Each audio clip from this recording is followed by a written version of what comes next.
국민 여러분 안녕하십니까. 국민의힘 이종성입니다. 1월 의정활동 결과를 보고 드리겠습니다.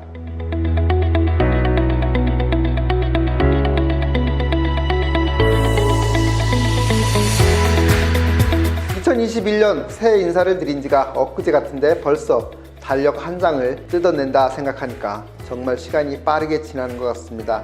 특히 국회에 들어와서 활동한 지난 7개월은 그 어느 때보다 더더욱 정신없이 시간이 지나가는 것을 느꼈습니다. 여러분, 새해 계획들은 잘 실천하고 계시는지요? 늦었거나 실패했더라도 포기하지 않고 매일매일 새로이 시작한다는 각오로 우리 모두 희망을 실현하는 한 해가 되시기를 소망해 봅니다. 코로나19 확진자가 국내에 발생된 지 1년여가 지났습니다. 현재는 3차 대유행이 진행되고 있는 가운데에 있고 앞으로도 이런 안타까운 상황이 얼마나 지속될지 알 수가 없습니다. 정부가 내달부터는 코로나 백신 접종을 시작하겠다고 발표하였지만 아직도 그 수량이나 정확한 시기 등은 불확실한 가운데 있습니다. 전문가들과 현장의 목소리에 귀를 기울여 합리적인 방역 대책으로 코로나로 인한 국민들의 고통을 최소화하고 오로지 국민들의 건강과 생명이 최우선되는 예방 대책이 마련되도록 정부의 요구에 나가겠습니다.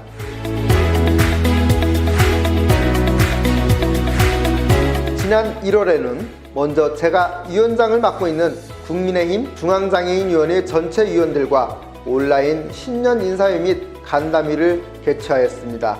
1월 6일 개최된 간담회에서는 앞으로 중앙장애인위원회가 우리나라 장애인 복지 증진과 권익 신장을 위한 정책 변화에 적극 앞장서서 본연의 역할을 다하겠다라는 그런 다짐과 함께 우리 당에 대한 현장의 요구사항들을 확인할 수 있는 귀중한 시간이 되었습니다.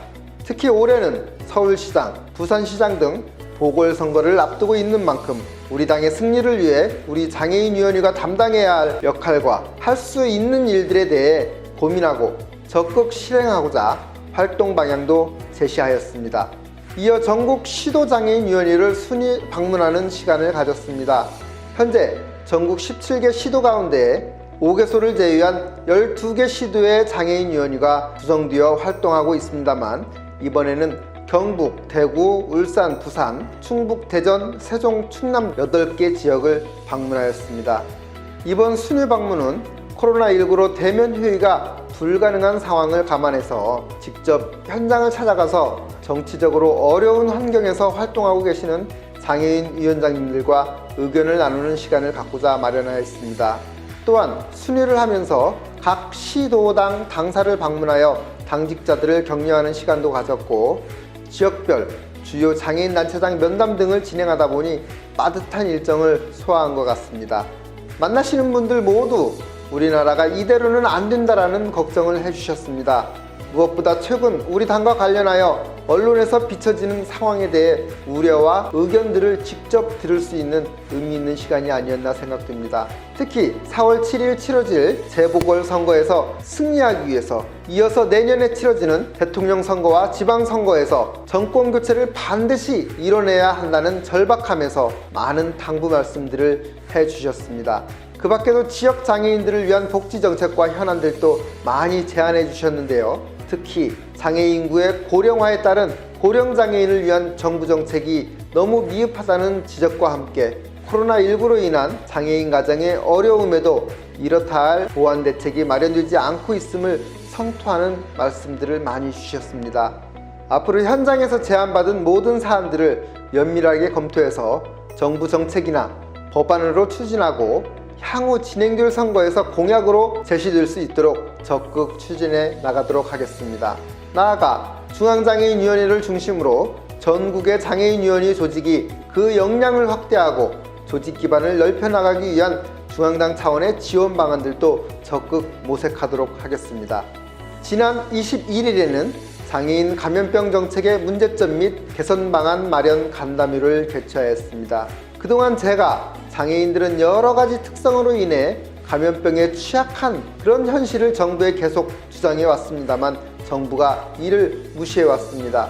그러나 실제로 장애인의 경우에는 만성질환 유병률이 84.3%로 비장애인의 36.2%에 비해 월등히 높게 나타나고 있습니다. 또한 최근 확인된 통계에 의하면 장애인 치명률은 21%로서 비장애인 치명률 7%에 비해 3배가량 높게 나타나고 있습니다. 이미 유엔이나 세계보건기구, 미국 등 국제사회에서도 장애인을 감염병 취약계층으로 분류하여 특별한 지원 방안들을 운영하고 있음에도 우리 정부는 이를 무시하고 있는 것입니다. 이번 코로나19는 장애인들이 감염병에 왜 취약할 수밖에 없는지 많은 사례들을 통해 드러나고 있습니다. 보조기기 등에 의존해야 하는 경우 외부 사물과의 접촉 빈도가 높아지고 또 마스크 착용 등 위생 수칙의 필요성을 인지하기 어려운 발달장애인들, 또 혈액투석 등 정기적인 의료 서비스가 필요함에도 제때에 병원을 이용하지 못해 생명까지 위협받고 있는 신장장애인 등 여러 안타까운 사건들이 발생한 것입니다. 더구나 감염 이후에도 격리로 인한 중증장애인의 돌봄 문제, 이동에 어려움이 있어 치료시설 이용도 힘든 장애인들은 선제적인 예방대책 그리고 감염 후에도 지원대책들이 절실하게 요구되고 있는 것입니다. 이번 간담회에 참여해주신 의과대학 교수님들과 현장의 장애인 대표들이 많은 근거를 통해 장애인 감염병 정책에 대한 개선 방안을 제안해 주셨습니다. 특히 정부가 2월 달부터 계획하고 있는 코로나 백신 접종에 있어서 장애인을 접종 우선순위에서 특별히 고려되어야 한다고 주장하고 계십니다. 백신 물량 확보와 관련하여 정부가 초기에 늑장 대응함으로써 충분한 백신 물량이 일시에 도입할 수 없는 상황이라 접종의 우선순위를 정할 수밖에 없는 것으로 방역당국도 여러 가지 측면을 고려하고 있는 것으로 알고 있습니다. 그럼에도 우리가 백신 접종을 통한 감염병 예방을 고려함에 있어서는 무엇보다도 국민들의 건강과 생명이 그 어느 것보다 최우선되어야 한다는 그런 점을 상기해야 합니다. 이런 점에서 여러 가지 객관적이고 합리적인 근거를 토대로 장애인 계층, 최소한 중증 장애인들만큼은 우선해서 백신이 접종되어야 할 것이라고 생각합니다.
(2021년을) 시작하는 첫 달, 한 해를 준비하는 시기인 만큼 국회도 산적한 현안들로 분주한 날들이 계속되고 있습니다. 또한 오는 2월은 임시국회 소집이 예정되어 한 달 동안 여러 가지 국정 현안들을 다루게 됩니다. 코로나19 상황이 지속되어 국민 모두들 답답해하시고 또 설날 명절을 앞두고도 가족 친지를 찾아뵙지 못하는 아쉬운 상황이 예상됩니다. 정부의 백신 도입이 논란이 되고 있습니다만 국제적으로 집단 면역이 형성될 것이라고 예상하는 올 하반기까지는 오히려 이러한 모습이 평범한 일상이 되지 않을까 하는 우려가 들기도 합니다. 아무쪼록 우리 국민의힘은 오로지 국민들의 입장에서 생각하면서 불편을 최소화하고 어려움을 겪고 계시는 분들에게 실질적인 지원 대책들이 적극 논의될 수 있도록 최선의 노력을 다하겠다는 약속을 드립니다.